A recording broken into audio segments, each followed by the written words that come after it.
15 लाख करोड़ रुपए का घोटाला, एक तरीके से आप यूं कहिए मदर ऑफ ऑल घोटाला अभी कुछ दिन पहले हो रहा था और नरेंद्र मोदी जी बता रहे थे कि हमने मदर ऑफ ऑल डील कर दी है, लेकिन मदर ऑफ ऑल घोटाला हो गया है। 15 लाख करोड़ रुपए का घोटाला हुआ है और यह घोटाला करने वाला शख्स मूल रूप से गुजराती भी है और नरेंद्र मोदी साहब के साथ में इनकी कुछ पुरानी तस्वीरें भी हैं। सबसे बड़ी बात, आपके पैरों के नीचे की जमीन खिसक जाएगी और इस खबर को विस्तार से तो मैं आपके सामने रखूंगा ही रखूंगा, लेकिन मैं शुरुआती 3-4 चीजें ऐसी बता देता हूं जिसको सुन करके आप इस खबर को गारंटी से मेरे से लिख करके ले लीजिए, छोड़ करके नहीं जा पाएंगे। ये आदमी, ये शख्स राजेश मेहता, ये आदमी 99.8% अपनी संपत्ति गलत दिखा रहा था। मतलब ये आदमी फ्रॉड कर रहा था और वो भी 15 लाख करोड़ रुपए का फ्रॉड है। ये 1-2 हजार नहीं, 1-2 हजार करोड़ नहीं, 15 लाख करोड़ रुपए का। 15 लाख करोड़ में कितनी शून्य होती है? इतनी शून्य होती है, ये देखिए आप। और ये कितनी शून्य है ये मैं आप पर छोड़ रहा हूं, आप गिन करके बताइए। 10 है, 11 है, 12 है, 14 है, 15 है, 16 है, 17 है, 18 है, कितनी है गिन के बताइए। 15 लाख करोड़ रुपए का इसने घोटाला कर दिया और ये अपनी संपत्ति 99.8% गलत दिखा रहा था। मतलब इसके पास में 100 रुपए थे तो 100 रुपए में से सिर्फ 1 ही रुपए था इसके पास में, सिर्फ 1 रुपए। 99 रुपए तो ये फर्जी तरीके से बता रहा था। और इसने किया क्या? सोने का काम करने वाला शख्स है ये। 1200 रुपए में, केवल 1200, 1200 रुपए का इसने अपने भाई से लोन लिया था। लोन लेकर के इसने धंधा शुरू किया और वहां से यह शख्स यहां तक आ गया, 15 लाख करोड़ रुपए तक आ गया। नरेंद्र मोदी जी के साथ में इसकी जो तस्वीर है ये उस वक्त की है जिस वक्त में नरेंद्र मोदी मुख्यमंत्री भी नहीं थे। मोदी साहब कहते हैं कि मैं फकीर आदमी हूं, गरीब मां का बेटा हूं, रेलवे स्टेशन पर चाय बेची है। मैं आपसे पूछना चाहता हूं, आप जिस इसके साथ में खड़े हुए हों और वो आदमी 15 लाख करोड़ रुपए तक पहुंच जाए, कितने आपके ऐसे दोस्त हैं? मैं ये नहीं कह रहा हूं कि नरेंद्र मोदी की और इसकी बिल्कुल कट्टी बट्टी वाली दोस्ती थी, नहीं साहब, लेकिन ये फोटो तो बहुत कुछ कहती है। अगर यही फोटो राहुल गांधी के साथ में होती तो फिर सोचिए क्या होता। और गांधी परिवार तो वो परिवार है जो बरसों बरस सत्ता में रहा है, लेकिन नरेंद्र मोदी साहब जो गरीब मां के बेटे, बर्तन धोते थे, उनकी माताजी चाय ये बेचते थे, फोटो उनकी अलग से अलग जो है निकल करके सामने आती है। ये आदमी, ये शख्स 15 लाख करोड़ रुपए का घोटाला करता है। ये आदमी, ये शख्स स्विट्जरलैंड के अंदर दुनिया की सबसे बड़ी गोल्ड रिफाइनरी वो खरीद लेता है 2015 के अंदर, 2015 में। और उसमें यह कहता है कि साहब हमारा जो पैसा आ रहा है 99% पैसा हमारा वो बाहर से आ रहा है, यहां किसी को पता ही नहीं है। और सुनिए, LIC आपका पैसा, हमारा पैसा, LIC 10% की हिस्सेदारी, 10% शेयर जो है वो LIC खरीद लेती है। LIC ने पैसा इसमें लगाया, किसके कहने पर लगाया? और इसके पास पैसा है ही नहीं। यानी कुल मिलाकर के आप यूं समझिए, एक एग्जाम्पल के जरिए समझिए कि जैसे कोई आदमी, कोई लड़का वो झूठ बोल दे आपको, और बहुत बार ऐसे उदाहरण सामने आते भी हैं कि हमारा लड़का IAS लगा हुआ है, हमारा लड़का IPS लगा हुआ है, हमारा लड़का वो बिजनेस करता है और उसका जो काम धंधा है वो 3 लाख करोड़ रुपए का है। और फिर पता चलता है कि कोई भाई बहुत बड़ा सेठ, बहुत बड़ा रईस, वो अपनी बेटी की शादी कर देता है कि भाई बंदा IAS लगा हुआ है, IPS है, या बिजनेसमैन है, 3 लाख 5 लाख करोड़ रुपए का काम धंधा है इसका, वो अपनी बेटी की शादी कर देता है और बाद में पता चलता है कि साहब ये तो चपरासी भी नहीं है साहब, 3 लाख करोड़ रुपए तो छोड़िए, इसके घर पर 3,000 रुपए नहीं है। मतलब मैं हैरान हूं कि किस तरीके से देश चल रहा है। और अब सेबी ने इसके ऊपर जब कार्रवाई की तो भैया भगदड़ मच गई। शेयर मार्केट के अंदर इसका जो पैसा लगा हुआ था, वो लोगों ने इसके शेयर मार्केट में पैसा लगाया हुआ था, लोग खरीद करके भागने लगे। हालत ये हुई कि लोअर सर्किट पर जो इसको रोकना पड़ा। सेबी ने कार्रवाई की है। अब सेबी यानी जो अंतर्राष्ट्रीय मामले हैं या फिर शेयर मार्केट के जो मामले हैं उन पर नजर रखती है। 2024 के अंदर इसको लेकर के शिकायत की गई। 2024 में शिकायत की गई कि साहब ये आदमी अपनी औकात से ज्यादा बोल रहा है, साहब ये आदमी अपनी औकात से ज्यादा दिखा रहा है, साहब इस आदमी के पास में पैसा उतना है नहीं।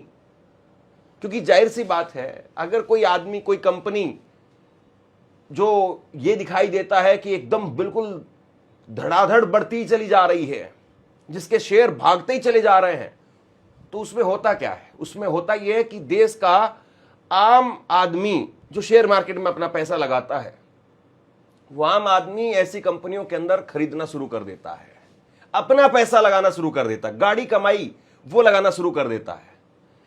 और जाहिर सी बात है, अगर आप फर्जी तरीके से अपनी कमाई को बढ़ा रहे हैं, फर्जी तरीके से अगर आप आगे बढ़ रहे हैं और आपके पास में कुछ भी नहीं है, तो साहब फिर क्या होगा? फिर इसका मतलब यह है कि आपके ऊपर कार्रवाई तो बनती है। वही कार्रवाई जो है वो इस शख्स के ऊपर अब होगी, या कल को सेबी खुद कह दे कि साहब इन्होंने सारे सबूत दे दिए हैं और ये तो बड़े सज्जन पुरुष है, इनके खिलाफ जिसने जितनी वीडियोस बनाई थी सब डिलीट कर दीजिए, पता चले हमें ये वीडियो भी डिलीट करनी पड़े। मतलब आप समझिए सिस्टम किस तरीके से काम कर रहा है।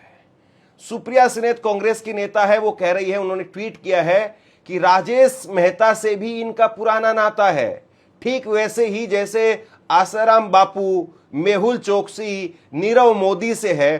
कोई भी जालसाज हो, महामानव का पुराना नाता निकल ही आता है। तो मतलब अब जो विपक्षी पार्टियां हैं वो चुटकी ले रही है। विपक्षी पार्टियां कह रही कि साहब देखिए महामानव से इनका पुराना नाता है।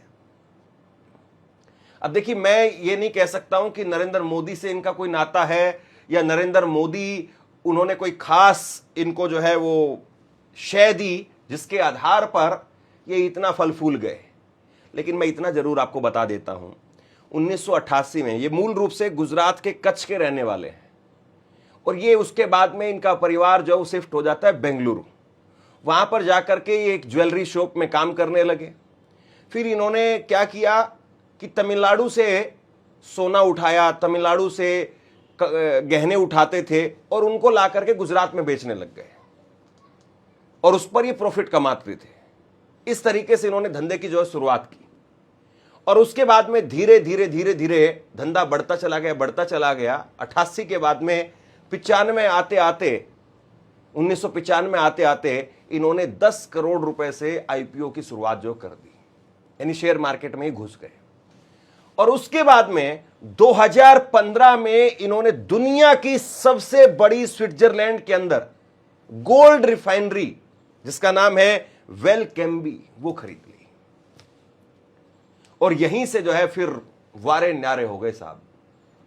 इनका जो प्रॉफिट है वो इन्होंने बताया कि 2025 के अंदर 4,23,000 करोड़ रुपए था।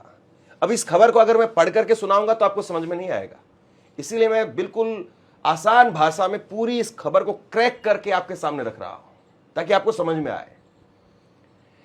2025 के अंदर ये बताते हैं कि भाई इनके पास में 4,23,000 करोड़ रुपए का बिजनेस था और 2026 आते आते अभी जो है बताया गया है कि इनके पास में 7,78,000 करोड़ रुपए, यानी एक साल में ही डबल कर गए साहब। ये एक साल में ही डबल, इतना कहीं नहीं होता है साहब। मतलब लगता है 5 साल लगते हैं लोगों को डबल करने में, 10 साल लगते हैं लोगों को डबल करने में। और वैसे जोक तो ये चल रहा है कि साहब ये 15 लाख करोड़ रुपए मोदी जी के पुरानी तस्वीरें इनके साथ हैं, तो मोदी जी हमारे 15 लाख रुपए भी दिलवाई देते कम से कम इनसे। खैर हम वो उन पर नहीं जाएंगे, जोक्स पर नहीं जाएंगे, लेकिन एक हर्षद मेहता का नाम आपने जरूर सुना होगा, फिल्में देखी होंगी आपने हर्षद मेहता के नाम पर। लेकिन ये आदमी हर्षद मेहता से भी ऊपर का आदमी निकला है। हर्षद मेहता का भी जो घोटाला था वो भी 15 लाख करोड़ रुपए का नहीं था।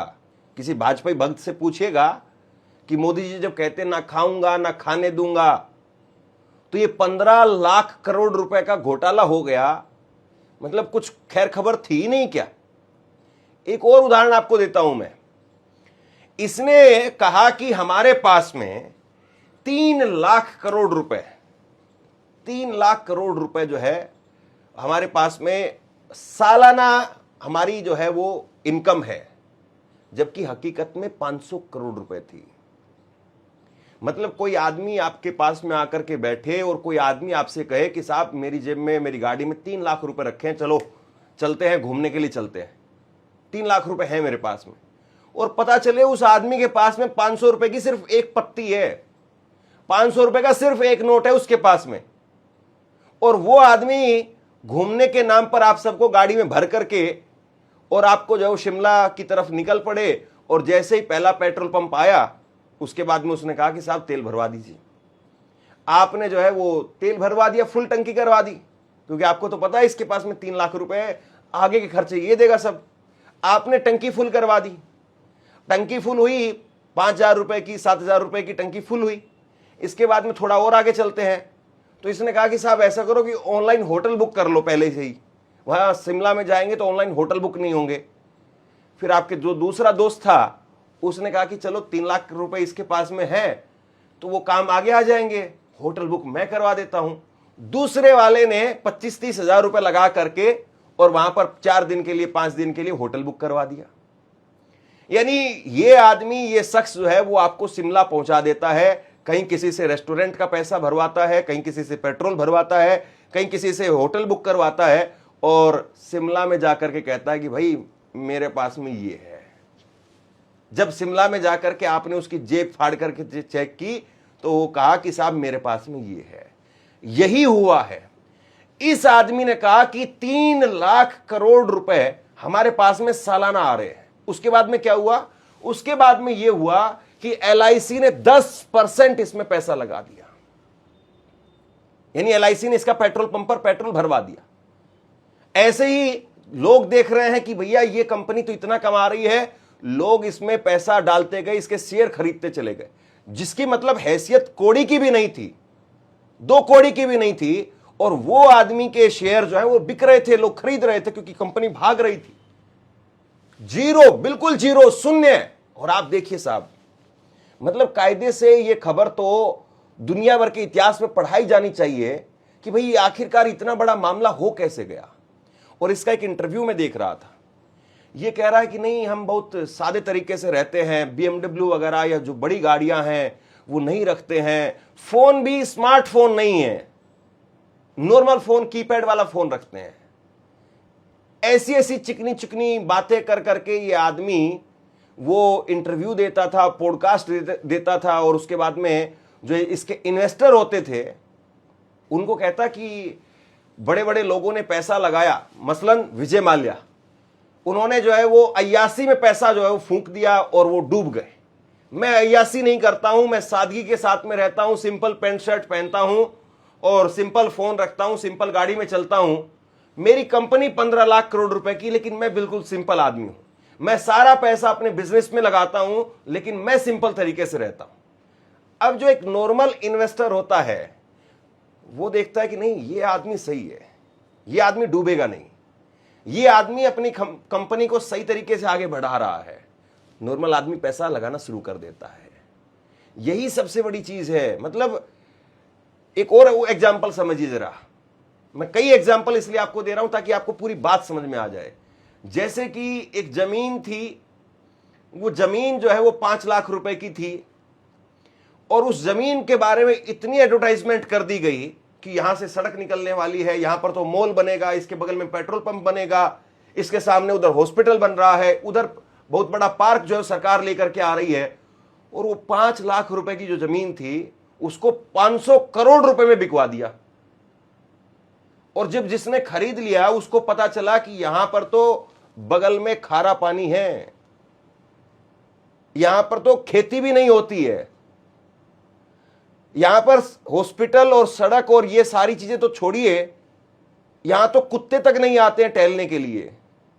मतलब इस तरीके से इस लेवल पर, इसीलिए मैंने कहा 99.8% इसने जो अपनी संपत्ति थी वो फेक दिखाई, थी नहीं पैसा। ये जो 15 लाख करोड़ रुपए का स्कैम हम बोल रहे हैं, वो पैसा था ही नहीं, इसके पास था ही नहीं वो पैसा।